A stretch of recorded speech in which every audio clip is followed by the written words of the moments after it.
Before we get to the shocking end, let's rewind to the start. Even though we've never met her, Delaney's late mother has been one of Taboo's most important figures. Her memory and her death drive and haunts him. As the troubled man continues to have visions, presumably of his mother, Brace reveals that Delaney doesn't know everything about her. The servant tells a story of Delaney's mother bringing her son to a lake to drown him, a move that resulted in her being hospitalized. She wanted you dead, James, Brace admits. This new intel only adds to Delaney's visions, with a baby falling to the bottom of the water now thrown in for good measure. Storytime with Brace inspires Delaney to visit his mother's grave at the abandoned Bethlehem Royal Hospital. Complete with chains on the beds, it doesn't look like a pleasant place. He begins to hear voices as he walks around the building, which isn't a surprise since he seems to hear voices everywhere. Delaney, who clearly has an affinity for water, be it in visions or real life, heads to the docks. As always, Winter makes a surprise appearance, prompting Delaney to recite the show's most used line, "Go away, Winter." The young girl continues to remind the madman that she's not afraid of him, prompting him to ask what she is afraid of. "Of who they say you are, the African devil," she responds. He then speaks in African language to her, making her immediately reconsider her whole position. "Stop staring, you're scaring me," she declares. Continuing his journey through bodies of water, Delaney decides to take a quick dip in the area, which looks very similar to his visions. As he goes underwater, seeming to drown himself, he has flashbacks to the incident from his childhood. Finally popping up, he spots Robert, who instantly runs away. George Chichester's investigation has already begun to send panic through the EIC office. "He's African, they smell fear like dogs," quips Pettifer. They're definitely intimidated by the Black Cannonball, and their worry only increases when Chichester stops by for an update. While many know the sunken ship as the Influence, its original name was the Cornwallis, a name that was changed when the ship began to carry slaves. The new information doesn't sit well with Strange, especially when he's told that Chichester brought up Strange's brother, a plantation owner. Tired of being outmaneuvered, the company man compares the situation to a game of chess. "I think it's time we start moving some pieces," he confidently states. Business is booming at the Delaney factory, well, luckily not literally. The extra men brought in by Delaney have proved to be very useful but also very alarming, at least in the eyes of Ibbotson, the land's owner. He makes multiple impromptu stops to check in, and he doesn't appear to like what he's seeing. Delaney hasn't been home in a while, both depriving us of our favorite Three's Company reboot and worrying Lorna. "He won't be dead and he won't be happy, you can depend on that," Brace tells her, not easing her concerns. Her unease inspires her to make a house call to her stepdaughter's rival. Unfortunately, a drunk and jobless even bragging about it Geary greets her. Probably not one who should speak about rumors, he teases Lorna about the stories going around about her and Delaney. "An actress who enjoys walking with a man with human flesh in his teeth," he says. Soon, a beaten and bruised Zilpha walks in, not showing signs of the haunted persona she gave off at the end of the last episode. Geary continues to taunt Lorna, singing a song that he insists is being sung in the streets about Delaney. Lorna counters that people were singing that long before her stepson returned. Before Mr. Delaney returned to London, Geary responded, "Oh yes, the golden age." Zilpha has had enough, telling Lorna that they can't help and she should leave. She even refuses to call her a carriage. As much as Hardy gets credit for his facial expressions, Boona Chaplin deserves some kudos for her range of crazy looks. It's time to deliver the gunpowder to the Americans. The plan is to transfer the product in caskets, with the victims having died of cholera, a cover story they hope will keep curious eyes at bay. Before the mission begins, Delaney pulls Robert aside, confronting the young boy about what he saw by the pond. Robert, who appears to have the family gene of being quiet, stands up well to questioning. The outlaws then set off, donning clothes over their faces that both sell the cholera story and make them look pretty badass. Everything is going smoothly until they are pulled over by soldiers, who, despite the virus warning, want to look inside the caskets. Delaney and Chumley think the jig is up, but Robert shows his worth, playing dead when one of the soldiers takes a peek. The mission is soon completed, leaving Dumbarton pleased with Delaney, or, as he calls him, an extraordinary discovery. Delaney is glad to hear how pleased the doctor is since he wants safe passage for his ship in return. Finally, Delaney returns home, which means one thing: wacky hijinks and comedy. As soon as Delaney kicks off his boots, Brace cracks, "You stink of cow shit." Delaney quickly replies, "It's horse shit, actually." The good times continue in the Delaney household. Lorna then does what any good stepmother or potential love interest would do: she shares with Delaney her concern for his life. Telling him of her day looking for him and the rumors she hears, Lorna says she believes he needs to stop relying on the king to protect him.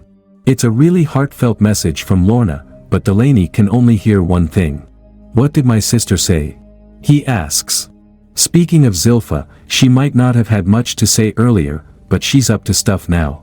We find her recreating the end of the last episode, rubbing a sharp object in the dark as Giri sleeps. This time, she does more than play with the object. Sitting on top of her husband, Zilpha pulls up his shirt, looking for the perfect spot on his body. Then, just as he awakens, she pushes it through his gut as an evil look comes over her face. After little time or struggle, Giri lays motionless. While her husband's body is still warm, Zilpha braves the rain in the middle of the night to see her brother. Her arrival confuses him, a feeling that's only enhanced when she hugs him. "What have you done?" he asks. She chillingly responds, "I killed him, just like you said." I don't think this is quite what he intended when he started visiting her. The news throws him, especially the part about him telling her to do it, something he begins to ask about, but he stops himself. He'll do what any great brother or lover would: dispose of the body. And by the time it's morning, he'll have a carriage bring her home. This part of the plan doesn't sit well with Zilpha, until he explains that it's to avoid questions. Creating a cholera panic already helped with the gunpowder transfer, so Delaney goes back to that well again. As they don masks, Dumbarton and a nurse go to the morgue to look over Giri's body. The doctor puts a cholera warning tag on the dead man and orders an immediate burial. Strange and the EIC haven't had many things to be excited about since Delaney's return to London, but that's about to change. The episode's focus on the old man at the factory wasn't for nothing. He confessed his sins to a priest and shared the news of the activity on his land. The information is met with universal praise at the EIC, well, besides Godfrey.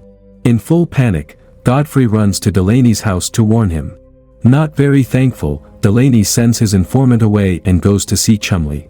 The scientist explains that moving the current supply of gunpowder is impossible, as it's too explosive to transport on bumpy roads. Not wanting any excuses, Delaney literally gives Chumley a heart for some courage. It's the heart of the old man, who was killed and left in the church where he confessed. That sudden motivation gives Chumley an idea. To the water, Delaney's favorite place, it is. The men make away with the product on rowboats as the soldiers arrive at an empty building. I told you that strange happiness would be short-lived. Upon being informed by Wilton of the failed seizure, the big boss comes up with a new plan. "We will allow him to think he's one step ahead, while we exploit what is undefended," declares Strange. Zilpha is in true Ice Queen mode as she prepares for her husband's funeral. Delaney shows up but does not pay his respects, instead opting to dig the grave and then watch from a distance as he drinks liquor victory champagne. After the burial, the siblings are the only ones left, staring at each other from afar. Then, in an extremely romantic gesture, Delaney rides to his sister's house, marches right into her bedroom, and barks, "Take that fucking dress off, now." It's a little aggressive, especially on Valentine's Day, but the move works as they immediately begin having sex. The passion is off the charts until those pesky visions happen again. Nothing is worse than when you're having sex with your sister and you can't stop thinking about your scary dead mom, am I right? It becomes too much for Delaney, causing him to retreat and seek privacy at his mother's abandoned hospital, where the gunpowder is now being stored. Not quite the ending to the night he probably imagined. Now that Zilpha is presumably back in his life, the next morning, Delaney goes to the second most important thing in his life, his new ship. Making his way there, he's greeted by Wilton, who has a message from his boss. "It's war," he says. "The gloves are off." The man isn't joking, considering that moments later, the ship explodes. Looking on as his prized possession bursts into flames, Delaney is truly shocked. Having long acted untouchable, he is paying the price. This unexpected development sends Delaney into a fit of rage that scares his associates, whom he rushes to visit. First up is Godfrey. Delaney is none too happy that his inside man didn't give him a heads up, though Godfrey notes that he wasn't aware. Next up is Atticus. Delaney seeks out his intimidating friend for two reasons. He needs help finding a new ship and insurance so that no one else betrays him. Atticus has no problem assisting with the second matter, approaching the man whose thumb Delaney previously sliced off. As the man is distracted, Delaney sneaks up and kills him, even gutting him. The fact that this man turned out to be the traitor makes Atticus curious how Delaney knew it would happen, concluding it must be either reason or witchcraft. Always a good friend except for Godfrey, Delaney allows Atticus to keep the heart. It's pretty hard to scare a man with a head tattoo, but Delaney has accomplished it, as Atticus lets out a sigh of relief when the crazed man leaves. A drunk Delaney then stops by Helga's brothel, asking for just a slight favor. Maybe joking, maybe not, he recommends that she kill a captain for him so he can take that man's ship. She's not a fan of that plan, so he heads out, taking another bottle with him. Where would a miserable and intoxicated Delaney go? The water, of course. Taking a dip once again, Delaney is interrupted by, you guessed it, Winter. This girl legit must just follow him around waiting for the best time to start a convo. Initially ordering her to leave because he's busy and not fit to be near her, Delaney changes his tune when she gives him some more liquor. Next thing we know, it's morning, and Delaney must have had quite the alcohol-fueled evening. He wakes up face down in the mud, still at the docks. As he stands up and tries to get his bearings, he notices something by the water and moves closer. It's Winter, and she's dead. And not just regular dead, like, missing flesh, Delaney victim type dead. What do you think? Has the show gone to another level in the last few weeks? Did Delaney kill Winter?